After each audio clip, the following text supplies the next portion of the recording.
Welcome to SV news. Kattangur మండల కేంద్రంతో పాటు ముత్యాలమ్మగూడెం, పిట్టంపల్లి, ఎర్రసానిగూడెం గ్రామాల్లో ఏర్పాటు చేసిన ధాన్యం కొనుగోలు కేంద్రాలను ఘనంగా ప్రారంభించిన ప్రభుత్వ విప్ నకరేకల్ ఎమ్మెల్యే వేముల వీరేశం.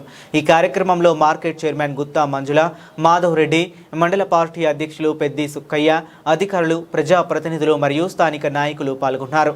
ఈ సందర్భంగా ఎమ్మెల్యే మాట్లాడుతూ, రైతులు తీసుకువచ్చిన ప్రతి గింజను వెంటనే కొనుగోలు చేసే విధంగా చర్యలు చేపడుతున్నాం. నకరేకల్ నియోజకవర్గంలో ఐకేపీ ఆధ్వర్యంలో 50 కొనుగోలు కేంద్రాలు నిర్వహిస్తున్నాం. మహిళల ఆర్థిక అభివృద్ధికి ప్రభుత్వం కట్టుబడి ఉంది. ప్రభుత్వం నిర్ణయించిన మద్దతు ధరకు ధాన్యం విక్రయించాలని రైతులకు సూచించారు. గన్నీ బ్యాగులు, రవాణా, మిల్లర్లతో సమన్వయం చేసుకుంటూ వేగవంతంగా కొనుగోలు జరుగుతుంది. ఎక్కడైనా సమస్యలు ఉంటే వెంటనే మా దృష్టికి తీసుకురావాలని కోరారు. చివరి గింజ వరకు ధాన్యం కొనుగోలు చేస్తామని భరోసా ఇచ్చారు.